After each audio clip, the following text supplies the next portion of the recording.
Hi guys, welcome back to XUK here with yet another vid. As of this morning, well for me anyway, Master the Game has posted a new video about XP or milestone leveling, and I thought this is a good topic. So I thought I'd do a video of my own on it.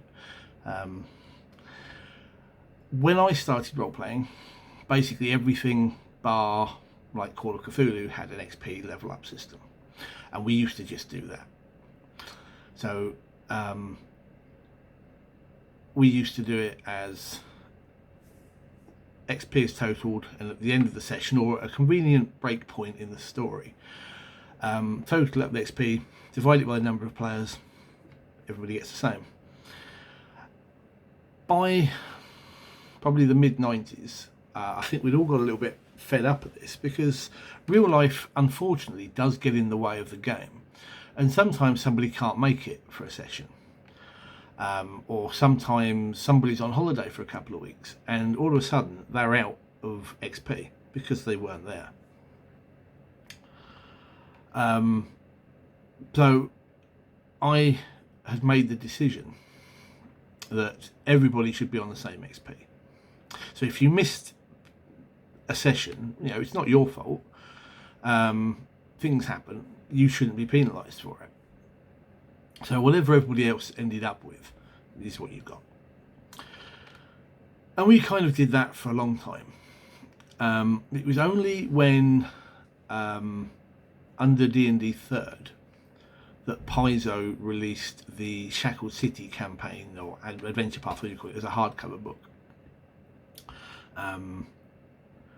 And it had this idea that had never crossed my mind in the previous nearly 20 years of role playing, and that was the idea that at the start of each chapter, it would say this is the level that they expect you to be at. And we just went, well, in that case then we'll plan for that and say you level at certain points and so on.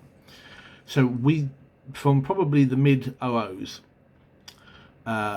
we put on the milestone leveling.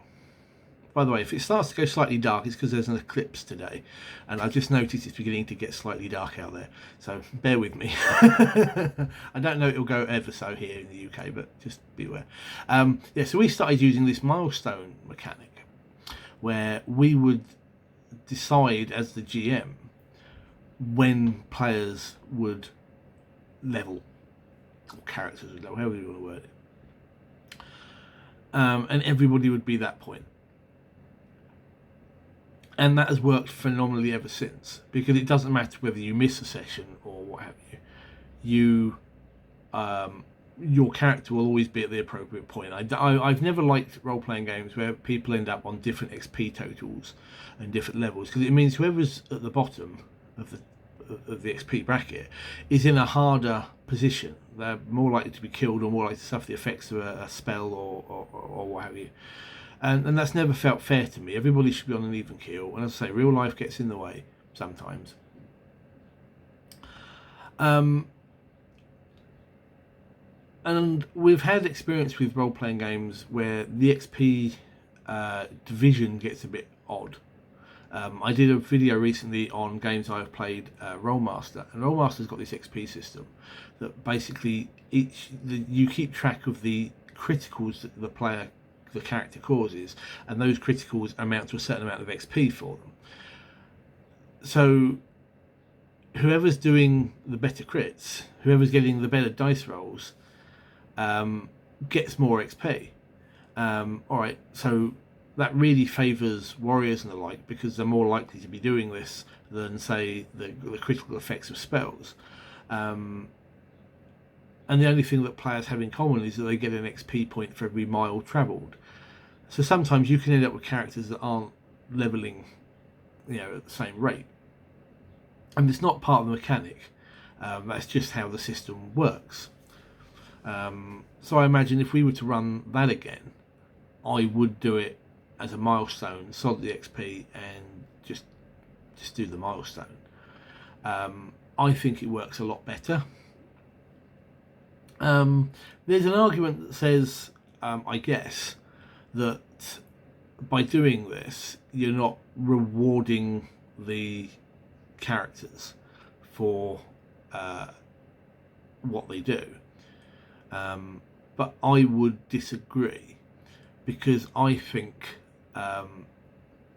when you haven't got to worry about defeating a monster to get the XP, you get more ideas from players about getting round threats. Where they might feel that they need to, kill the 2 orc guards outside the door.